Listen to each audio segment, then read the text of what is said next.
Y'all, Christmas came in and went, didn't it? Great day. I can't believe it flew by that fast. Okay. So, what's next? Honest question right here. Answer honestly. Do you usually make New Year's resolutions?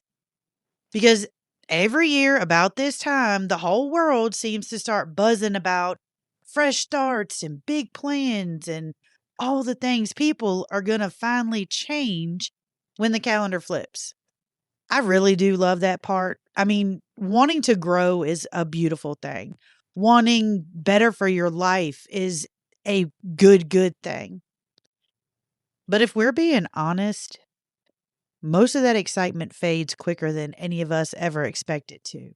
Life gets loud. I mean, you got schedules piling up, motivation slips, and before long, that fresh new year, new you feeling quietly starts turning into guilt. I mean, not because we didn't care, but because we're human.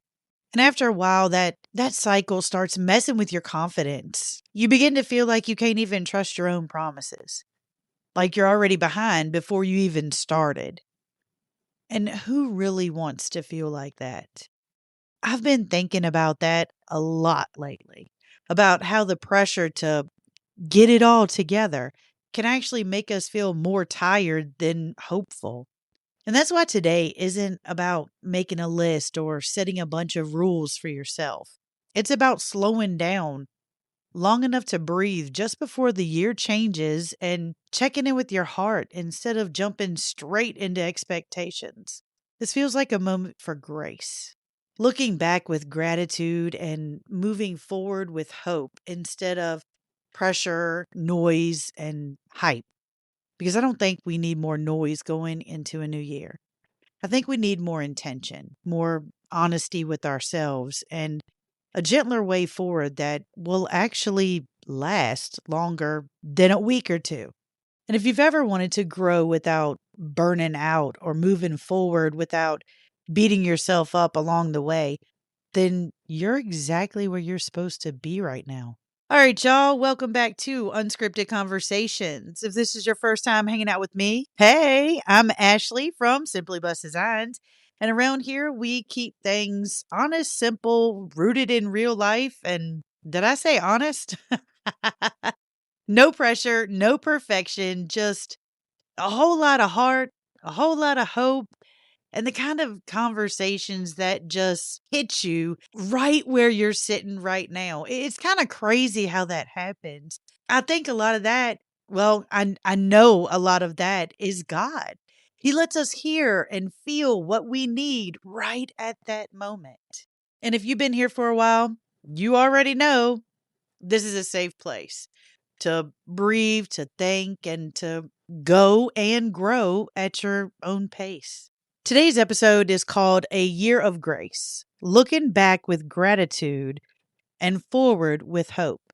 And I'm really glad that you pushed that button and you are here for it. This isn't a rush into the new year kind of conversation. It's actually the opposite. It's a slow down, settle your heart, and step forward steady kind of one. But before we go any further, y'all know the deal. Let's take a second and pray together. Lord, thank you for carrying us through another year, through the good, the hard, the loud, the quiet, and all the in between moments we didn't even realize were shaping us. Thank you for every blessing, every protection, and every lesson that helped us grow in ways we didn't even see at the time. As we sit here today, help us to slow down long enough to notice your goodness, to reflect with gratitude, and to step forward with hope instead of pressure. Settle our hearts, steady our minds, and guide us into what you are doing next. Gently, faithfully, and in your timing. Be with each listener exactly where they are, and let this time be one that brings peace, clarity, and encouragement into their homes and in their hearts. In Jesus' name, amen. You know what I've noticed about this time of year? It feels really sweet and kind of heavy all at the same time. I mean, hear me out. There's excitement in the air. There are lights on the house. There are new calendars getting ready to flip. But there's also this quiet weight that hits when the year starts winding down and you finally slow down enough to really think about everything that just happened in the last 364 days.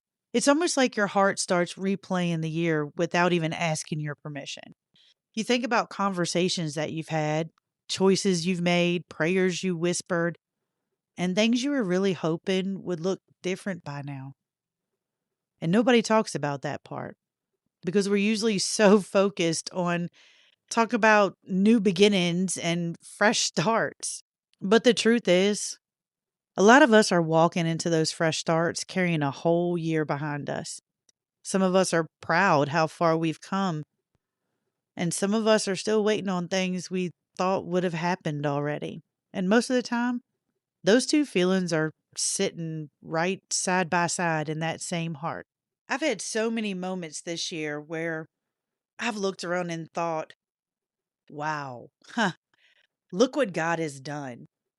And then other moments where I've thought, I really thought this would look different by now. And that doesn't make us ungrateful. It just makes us human.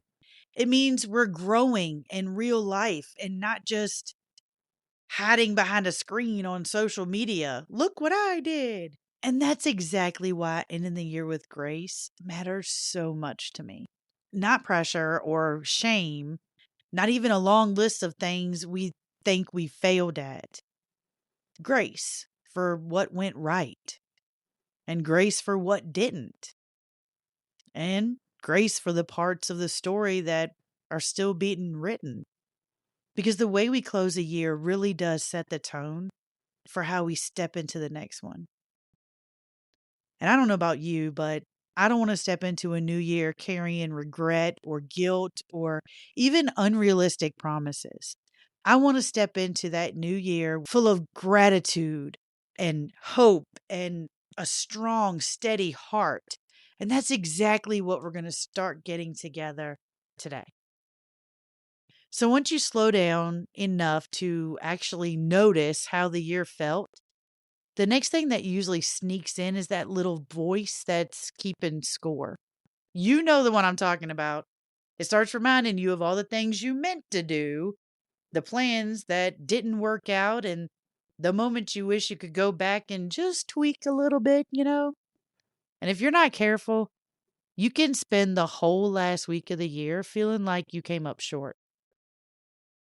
But here's what I learned. And honestly, I had to learn this the hard way, y'all. You cannot look back on a whole year through the lens of one or two hard times that went on. I mean, a year is made up of a whole lot of days, a whole lot of weeks, a whole lot of months. Well, 12 to be exact, 52 weeks, 365 days. But that's a lot, y'all. And it's also a whole lot of quiet victories and a whole lot of moments that nobody else saw. The kind of days where you just showed up and kept going and did the best you could with what you had, even if you didn't feel like it. And I know you know what I mean. There are many days like, ugh, I am sitting on the couch watching an episode this morning, drinking my coffee. I've done my devotional. I'm just going to watch one episode. Y'all, 4 hours later, I'm on like episode 4 or 5. That is okay. Those things do matter. There are prayers you could have kept praying even when nothing seemed to change. There were even days you got up and showed up when it would have been easier just to stay in bed, pull the covers over your head, and just, I am not peopling today. That's it. I'm not going to people today. I've had enough. No more people. I do that. Y'all, it happens to the best of us, right? There were even relationships you stayed faithful to, responsibilities you carried out, and storms you even walked through that nobody else saw. You didn't tell anybody. Nobody knew about it but you and God. And you know what? Those things matter. And they count. Even if there wasn't a big, huge post on social media or 100 congratulations or fireworks in the background. Y'all know I love talking about fireworks. Looking back isn't about creating a list of everything you didn't do. It is about noticing the way that you were carried, the ways you grew, and the strength you didn't even realize you were building along the way. And when you start looking at your year in that way, something changes in you. You stop seeing it as a list of failures and start seeing it as a story that still is unfolding. And that's one story that's full of grace, not judgment. That's how we want to walk into the new year. Not dragging old shame behind us, but carrying gratitude forward with us. And as I was thinking about all this, I mean, the heaviness, the gratitude, the way we carry a whole year in our hearts, I kept coming back to a verse that feels like it was written for this exact moment. It's in Lamentations 3:22 through 23. And it says, "The faithful love of the Lord never ends. His mercies never cease. Great is his faithfulness. His mercies begin afresh each morning." Y'all, in that good song, "Great is thy faithfulness." I cannot sing, but I have fun with it. Yeah, that is a good song. And you know what? I love that picture too. Not because it sounds pretty, but because it's real life. It doesn't say we get a fresh start once a year. Everything is erased and we start this perfect life all over. January 1, perfect, and go. Yeah, no, that doesn't happen, does it? No. It says we're met with mercy every single morning, which means even the days that didn't go how we hoped for this year, we're still covered in grace. And that verse is such a gentle reminder that we're not stepping into a new year trying to earn anything. We're stepping into it already held, already loved, and already carried. And that changes the way we look forward. So once you start looking at your year through that more gentle lens, something really sweet begins to happen. I mean, you start noticing things that you probably didn't stop to thank God for in the moment. You notice the small answers, the quiet help, and the days that didn't fall apart even when you thought they might. It's funny how much we can overlook when we're rushing from one thing to the next. We tend to remember the hard parts first, but when you actually slow down, you can see just how many times you were carried, you were protected, encouraged, or strengthened in ways that they didn't make a lot of noise. They were just quiet. And I think gratitude is what softens our hearts before we even start thinking about what's next.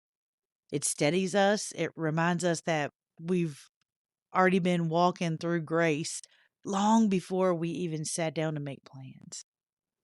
Sometimes gratitude isn't loud. Sometimes it's just a quiet thank you whispered in the middle of the kitchen. Sometimes it's noticing that you made it through something you didn't even think you could. Sometimes it's realizing that you are still standing, still hopeful, and still willing to try again. That is why gratitude matters so much right here at the end of the year. It doesn't erase the hard things, but it gives them context. It helps us see that even in the waiting, even in the unanswered prayers, y'all, we were never walking alone. Gratitude doesn't rush us forward. It settles us. It lets us step into what's coming next with calmer hearts and clearer eyes. So once your heart settles a little and you've had time to look back with gratitude instead of pressure, thinking about what's next starts to feel a little bit different. It doesn't feel so heavy anymore. And it doesn't feel like something you have to rush into just because the calendar flipped. This is actually why I really don't do the whole resolution thing. Well, not the way most people do. Not because I don't want to grow, but because I've learned that the pressure of trying to overhaul everything at once can totally take the joy right out of the process. What I have found works better for me is something much gentler and a whole lot more honest. I grab a piece of paper and I just start writing whatever comes to my mind. I don't organize it. Can you believe that? Knowing me, I probably have a paper with 4 columns, 10 rows labeled. No, I don't. I don't organize it. I don't clean it up. I don't try to make it make sense yet. I just let my heart and my brain go. I'll write down things I'd like to work on, things I'd like to learn, areas I'd like to grow in, and even dreams that feel a little too big to say out loud. And while I'm writing, I try really hard not to judge it because I don't worry about whether it's a realistic or unreasonable or even doable yet. I just let it be what it is. I usually just brain dump. That's what it's called, a brain dump. I'm going to start doing this at night. I heard that. Where did I read that? I don't remember. I am one of those people that as soon as I lay in bed at night, my brain takes off. It is like a rocket ship that just fired into the atmosphere. It goes a million miles a minute. Oh my gosh. Did I start the dishwasher? Did I feed the dog? Did I give Xena Grace her medicine this morning? Did I lock the door? Oh, I forgot to do laundry. I have to run to the store tomorrow and I have to pick up milk and eggs. Oh, I have to make deviled eggs for that part. But I need to buy them this week so that they can sit for a little bit because you can't boil and peel a fresh egg. It's such a pain in the butt. And oh my goodness, I need to clean up the shed. I really need to go through the whole thing and take a bunch of stuff to Bliss because there's no reason for me to have all that stuff. Oh, speaking of Bliss, hello, welcome back. That's my brain on a regular. But when I lay down in bed at night, that's when it really fires off. If you don't believe me, ask Sam. I love my husband to pieces, but there have been many times when he has said, "Turn it off, shut your mouth, and go to sleep." He's not being ugly by any means, but my brain does. It takes off. It's really bad when I wake up. Between 2 and 4 a.m., you wake up and your bladder's about to bust, so you have to go potty, and then you lay back down. Most people lay back down and go back to sleep. 90% of the time, I am not one of those people because as soon as my eyes open, there goes my brain taking off again. We just went off on a country back road tangent. ADHD brain times 2. Telling y'all about my ADHD brain. Okay, find our bullet points. What were we talking about? Yes, we're just writing everything down. Y'all, I'm sorry. Okay. All right. So I'll write everything down I'd like to work on, things I'd like to learn, areas I'd like to grow in, and dreams that are huge. And I don't even know if I should say them out loud yet. Because the truth is, your first thoughts are usually the truest ones.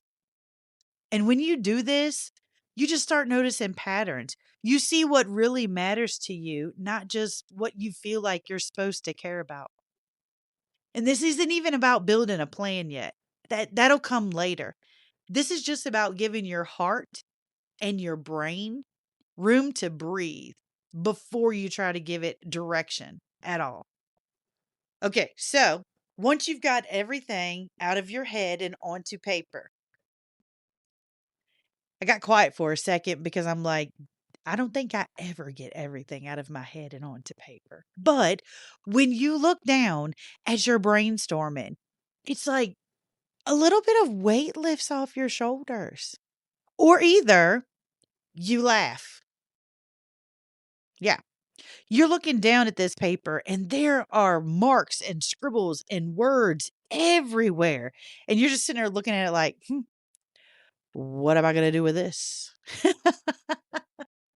But it's okay. You don't have to decide anything right now. You don't have to even lock anything in. You don't have to make promises you're not even sure you're ready to carry out yet. Sometimes the kindest thing you can do for yourself is just to get your thoughts out and then just rest for a minute. I usually give it a couple weeks.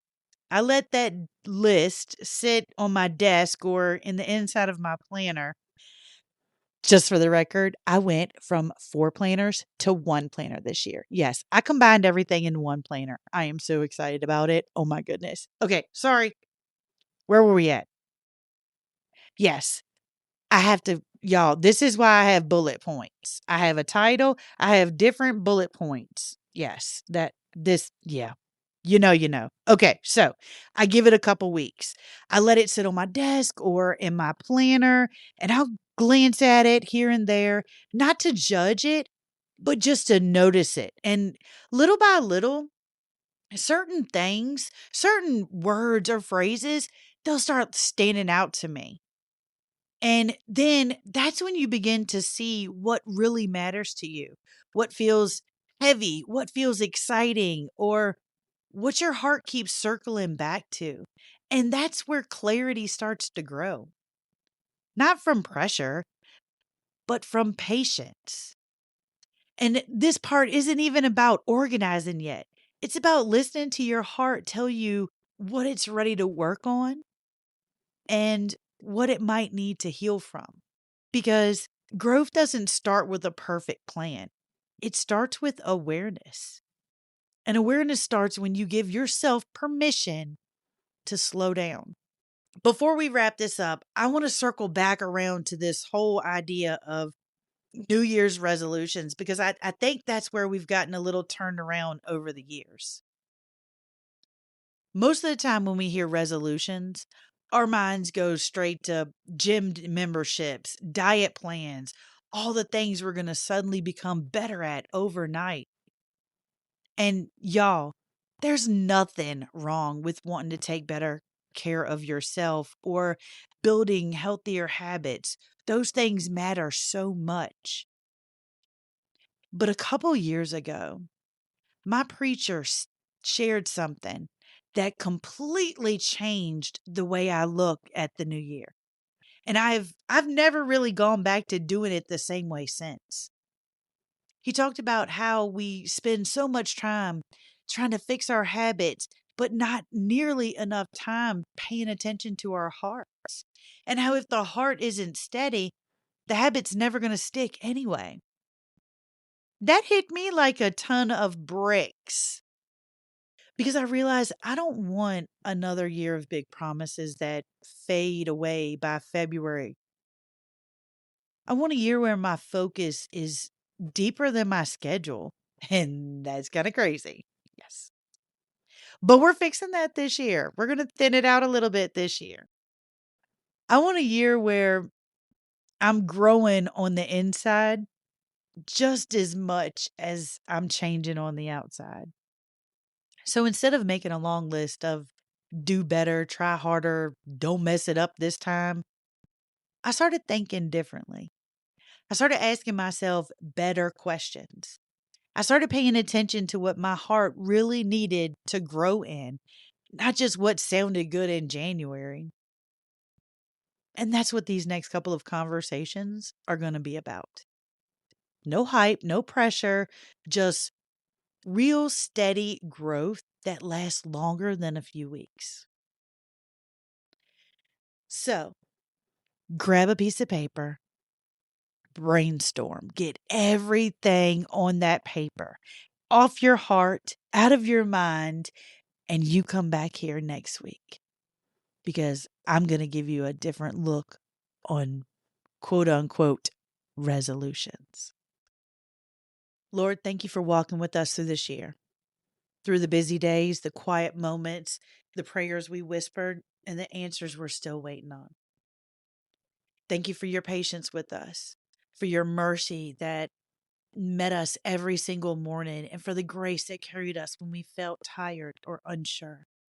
As we step into a new year, help us to move forward gently. Help us to listen to our hearts, grow in the places that matter most, and walk into what's ahead with peace instead of pressure. Remind us that we don't have to have everything figured out in order to take the next right step. Lord, meet each listener right where they are, and let this new year be one filled with steady growth, honest reflection, and hope that lasts a lifetime. In Jesus' mighty name, amen. All right, y'all. Before you hop off, I wanted to say thank you. Truly, honestly, thank you. Thank you for spending your time here with me this year, for inviting me into your home, into your headphones, into your morning coffee, your evening quiet time, and your everyday life. Y'all, it means more to me than you will ever probably realize. If this episode spoke to you in any way, I'd love for you to share it with someone who might need a same gentle reminder today. You can send it to a friend, drop a comment, or save it for one of those days when you needed to hear it again.